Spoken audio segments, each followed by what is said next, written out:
Hello, I'm Dr. David Rosensweet, and you're on I Wonder Doctor Live. So to all of you around the world and all the ships at sea, welcome to you. And I'd like to start out today by responding to a question that we had. Sounds pretty elementary, but it isn't. What are hormones?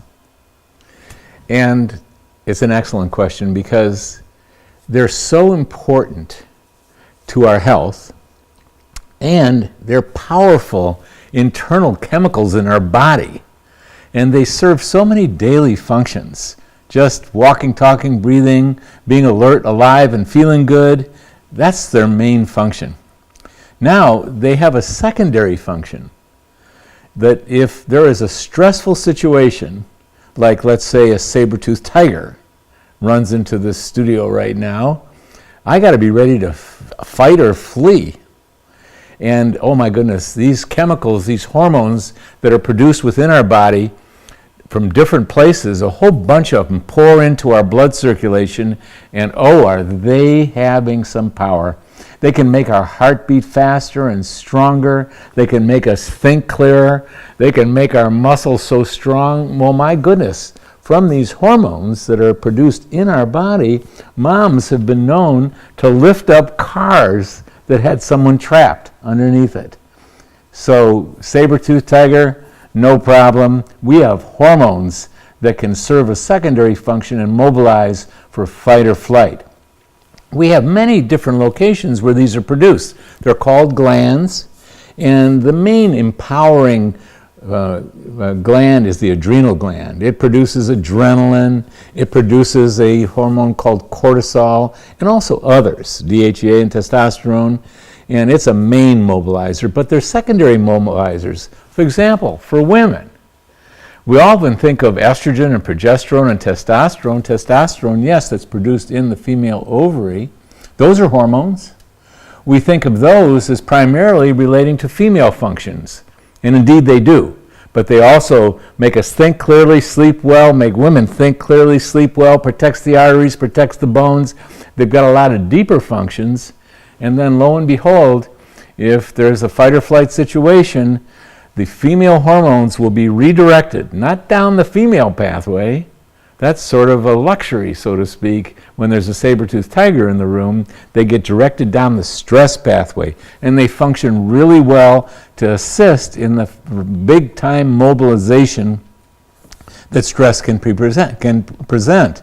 And when they do, for example, for those of you who might have watched the Olympics, you know, a lot of these young female athletes, they look strong and they look really healthy, but many of them aren't menstruating because they've been overstressing themselves, training for the Olympics and doing the Olympics. So the female hormones are traveling not down the female, let's create an endometrium to menstruate pathway. They're traveling down that stress pathway. So a lot of young women who are stressed, they'll miss a period, and they won't have periods for quite a while if they're chronically stressed. So hormones are biochemicals within our body. They're different than other essential body chemicals like vitamins. There are essential vitamins. We need them to live. But if you are low in vitamins, it's going to take quite a while and quite a diminishing for you to actually feel it. It's unlikely that you will feel it. And many of you who take vitamin and mineral nutritional supplements, you may not feel it. They're doing good for you, but you might not feel it. But you give someone a hormone, you rub a hormone on the skin, you inject a hormone into someone. Oh yeah, these things are so strong and so beneficial that you will feel the benefits unless you go into overdose. So if your glands are tired and they're not producing enough hormones, classic example, menopause. Classic example, someone who's overworked the stress response day after day after day for a decade. These glands can't keep up with production. The hormone levels drop, or in menopause, they drop, period. And so we really feel those effects. So if you interview 7 out of 10 women who are in menopause, they're going to tell you, if they're not on hormones, if they're not taking hormones, they're going to tell you, give you the list of the many symptoms that come from hormonal depletion. If you have someone that has pushed their adrenal gland too hard for too long, they're going to tell you about it. They're going to be tired. Their mood isn't going to be so vital and alive and happy. They're going to be exhausted, etc. So hormones are so strong that should you get diminished hormones for whatever reason, overstress or menopause, for example, or andropause in men, you're going to feel it and you're going to talk about it. So there's an introduction to hormones. And listen, we're live. So no matter where you are, if you have a question, call us. And here's the number to call, 888-502-8886. There's an operator who will answer your phone, and you may have to pause for a while. Hang on, and I'm delighted to answer live questions. Tell us your name, ask your question, and tell us where you're from. Now, there's other ways to ask questions to me, and it's through our website, I Wonder Doctor, and just click on the Ask a Doc. And we have several of those, and I'm going to turn to those right now. And here's a question from Rosario. My doctor said I almost have diabetes. Do I have to stop all fruit and all bread? Oh, I love this question. It's got two components to it. My doctor said I almost have diabetes. How did your doctor know that? Because your doctor can assess your symptoms and read blood tests and go, look at this. Rosario, you don't have diabetes, but you've been heading in that direction for a while, and I can see it show up in your blood tests. So that's a good statement. Sometimes the doctor's going to say you actually have diabetes. That's just further along the diabetic pathway. But you almost have it. And my answer to your second question is, do I have to stop all fruit and all bread? Well, this is an example of your doctor that has given you an excellent early warning. And it is so worth doing what you need to do to back yourself down from almost diabetes. The great news is you can do that. There are people who are very advanced along the diabetic pathway are even taking insulin. And not all people who, once they get to the insulin, have to take insulin stage, can back their diabetes back way down to where they don't have to take insulin, but they can. But the ideal time to do good things for yourself is right now, because you're hearing the word almost. And so yes, how far do you have to go? Well, addressing diabetes at the almost or any stage actually is a very important thing to do, because it's fairly silent for quite a while, and your doctor must have picked it up on blood tests. And yet the long-term consequences of diabetes, they're not worth going into. You can look at it in the internet. You don't want any of them. And there's people alive with diabetes and managing it with medications. That's wonderful. But it's much preferable to, at the almost stage, or any stage along the way, is to do good things so that you don't have to go to diabetes. In fact, you can reverse the whole process. And you've named it, your doctor named it, Rosario. You have to stop all fruit and all bread. Well, here's the first thing you stop, is all simple carbohydrates. They're part of what's been giving you trouble. What are simple carbohydrates? If it's sweet, it's simple. If it's processed flours, for example, processed grains, it's too simple. So I just heard a story of a man, it was on National Public Radio, who his doctor told him he had diabetes, and he was a chef, and he bought flour by the 50-pound sacks and used to make up these breakfast croissants and stuff. And he ate quite a few of them, and he gained a lot of weight, and he stopped all flour products, which is bread is a flour product. It's made out of a processed grain. And so those who are at the almost stage, it's worth it. This is a big deal. We were all sort of taught that the bread was the staff of life, right? Wrong. Wrong for me. Years ago, I got the signal that I was heading in the diabetic direction, and yes, I stopped all sweets. I'm not perfect at it, but I'm near perfect. And I stopped all breads.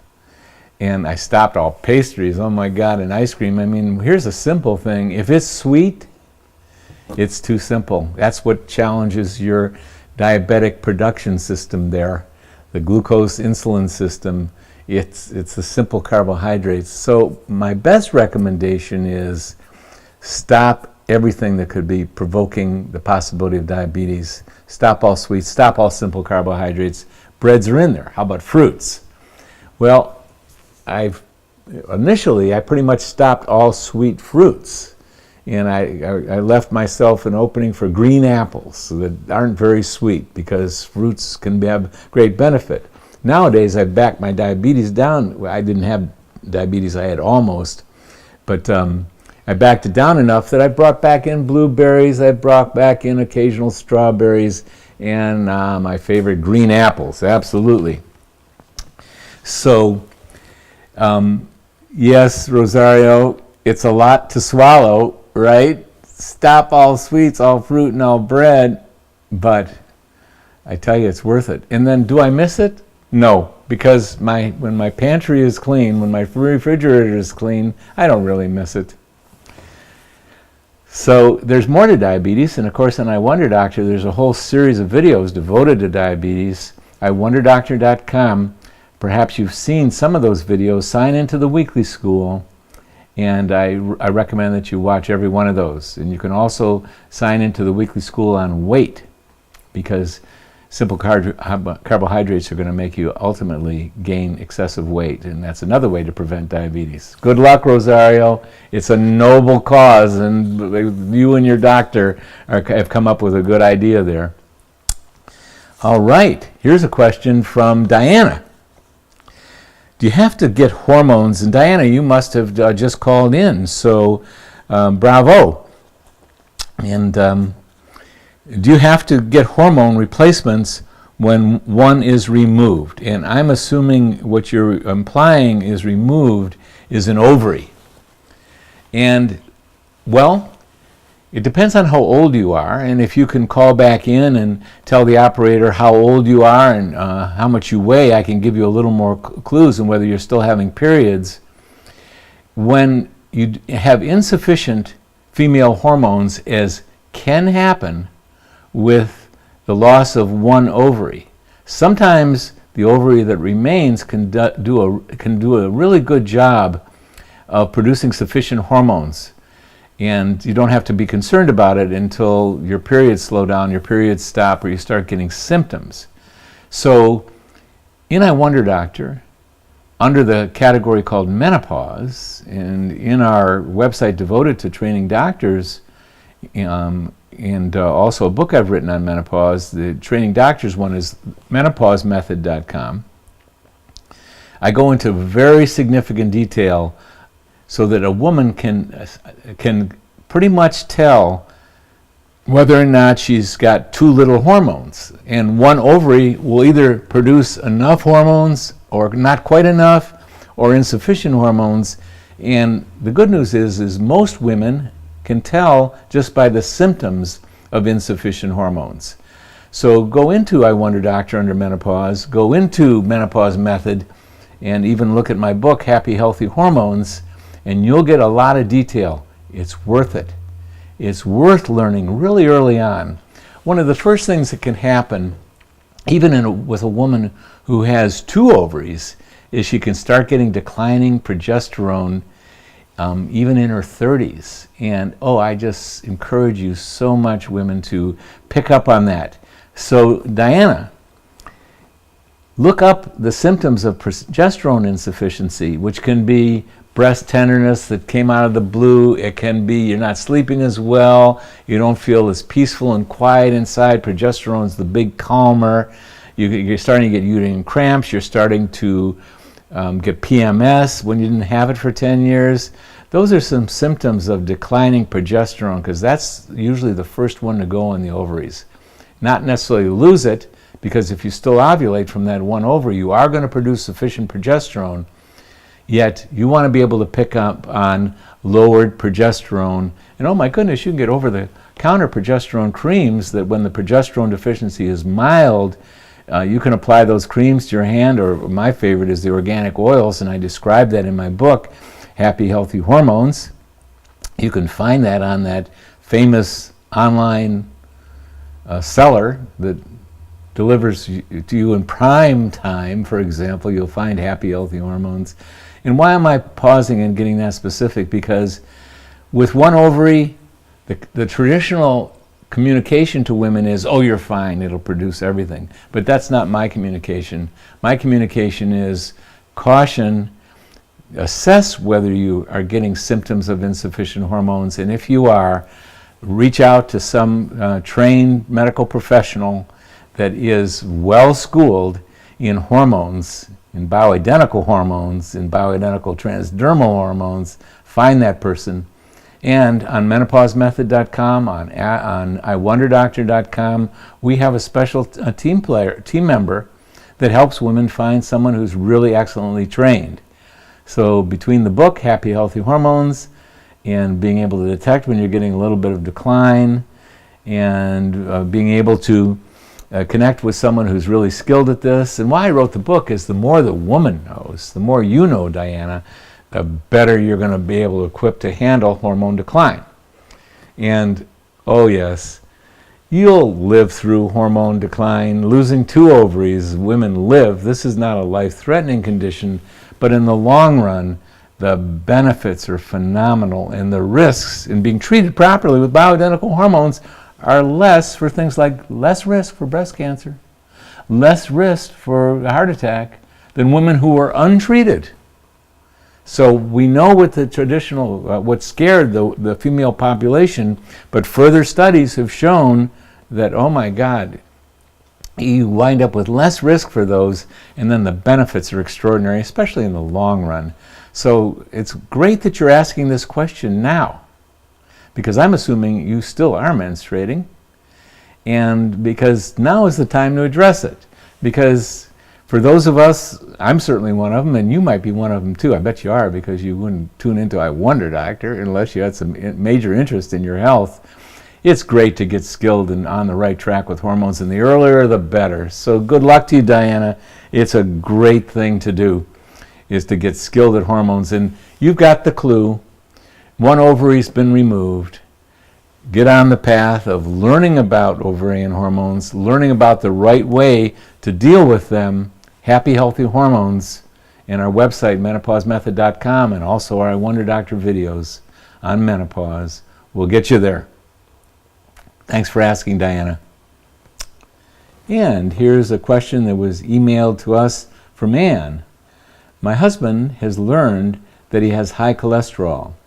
They didn't tell him how bad or give him suggestions. They just said that they want to put him on Lipitor. Is this a good idea? I guess what I am asking is, can he cure it or just treat it for the rest of his life? Oh boy, this is a good one. All of these questions are good.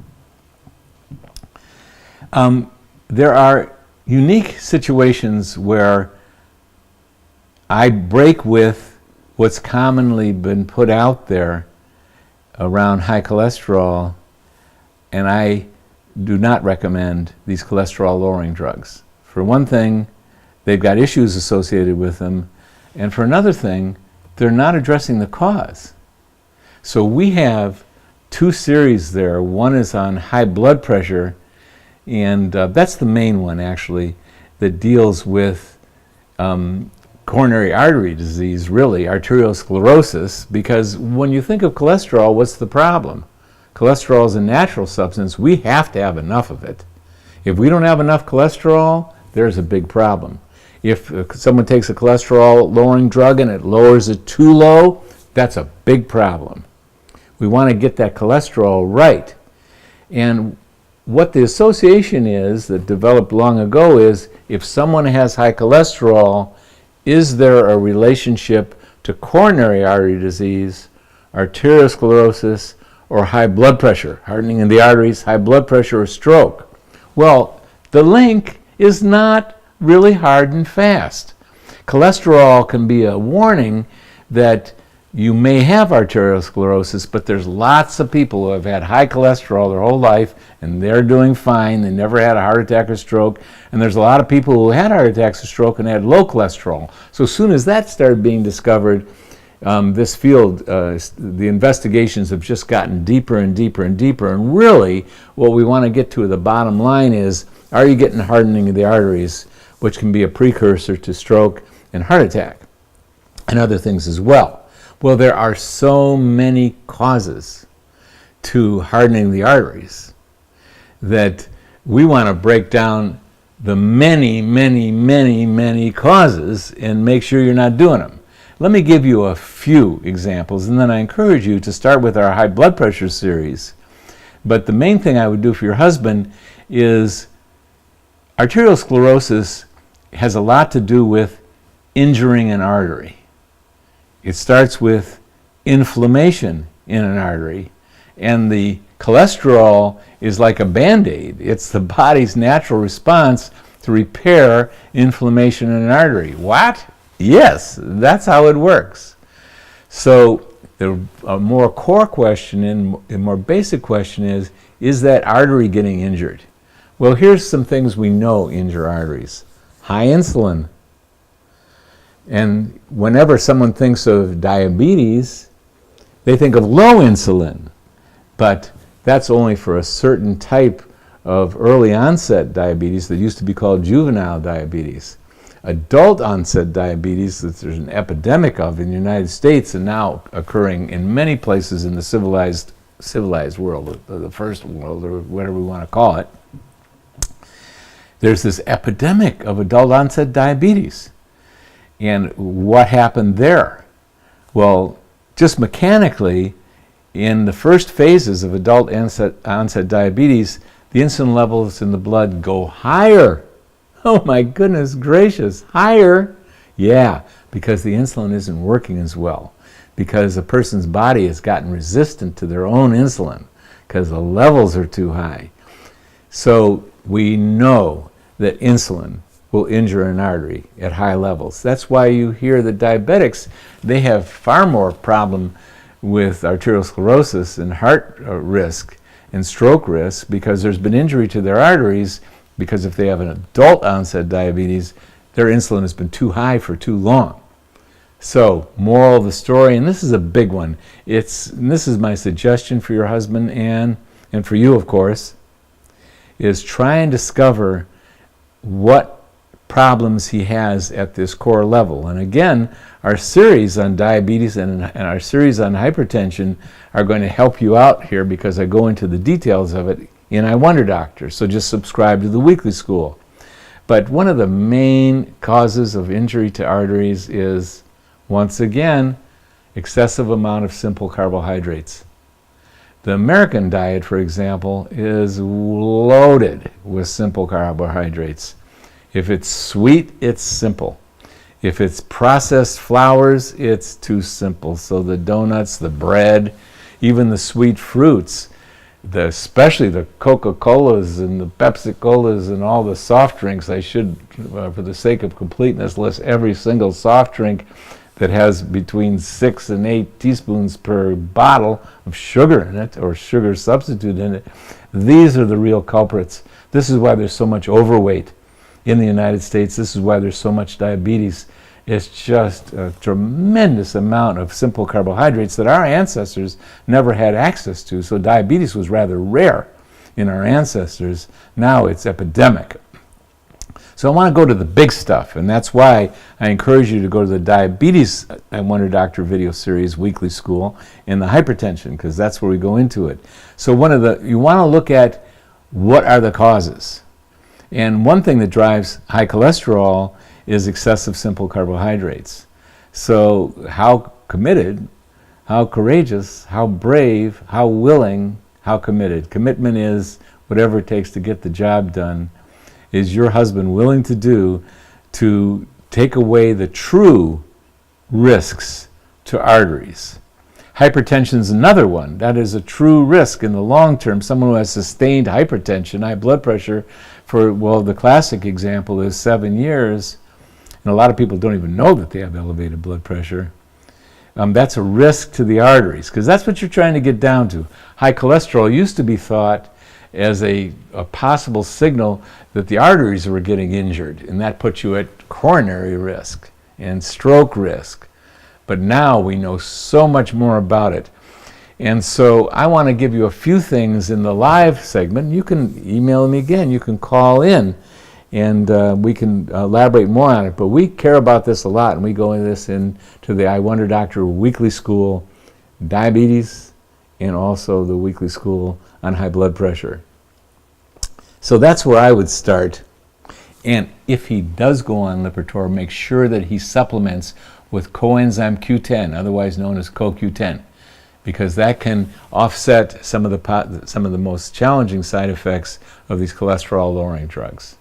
But again, if you get at the causes, and everything has causes, every diagnosis, they seem so mysterious, but they're not. They always have causes, and those causes always come down to issues of nutrition, issues of toxicity, issues of exercise, too much or too little, and here's the elephant in everybody's room, pretty much, the biggest cause of all, an excessive response to the stresses of life. I'm not saying just go out there and get rid of your stresses. No way. I'm saying really acquire the information and tools so that the stresses, as they rise and fall in your day-to-day life, you do well with them internally. You don't get bent out of shape. You don't go down the fight or flight pathway, because the fight or flight biochemistry is a recipe for elevated insulin and injury to arteries. So although it's got a name that you may not embrace right away, I'd go to our anxiety and depression section weekly school in I Wonder Doctor, because we list a lot of tools for how to get really skilled at how you respond to the stress in our life. Because the stress will be there. We're not going to get rid of it in our lifetime, but we can improve so greatly how bent out of shape or not we get when that stress comes on. There are some big things. Eliminate the simple carbohydrates, improve your relationship to stress, tune up your diet, your exercise, make sure that you're not getting exposed to toxic stuff. Some of you will have to detoxify and improve that relationship to stress. Big subject there, Ann. Little elevated cholesterol can send anyone down a healing pathway that what's the outcome? You get smarter, you have more fun, life is more interesting, and you get healthier, and until you go to leave Earth, you're in good shape, and you're able to walk and talk and have fun and love your family and be a contributor to this good planet. That little topic, elevated cholesterol. Wow, what a big question that one is. I'm going to take one more question today, and this is from Karen. My teenage son had a very bad concussion 4 months ago. Now he forgets things, and his attention is so bad that he doesn't focus in class. He is seeing many good doctors. Is there anything holistic that I can do for him as well? He is a bright and determined young man. This has been just awful for him. Well, ideally, as a physician, and because he's consistently forgetting things and not doing well, ordinarily in my practice, there'd be a lot more I'd like to know about him. Because in medicine, there's this common event that can take place at any age. I was perfectly normal until the day I fell down and bumped my knee. And from that moment on, I've had this, and this. That's when I got sick.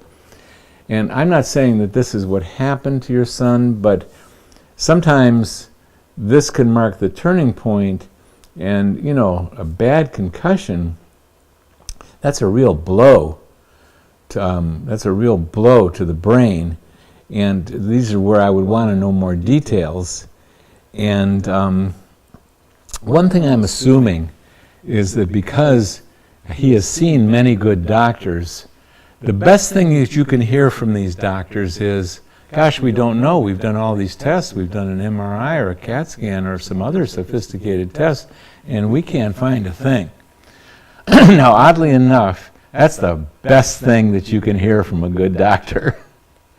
Because good doctors are super good at finding not good stuff. So I'm going to take that as a good sign. I'm assuming that you haven't been told anything specific or significant. Bravo, good going. And then what the heck happened there?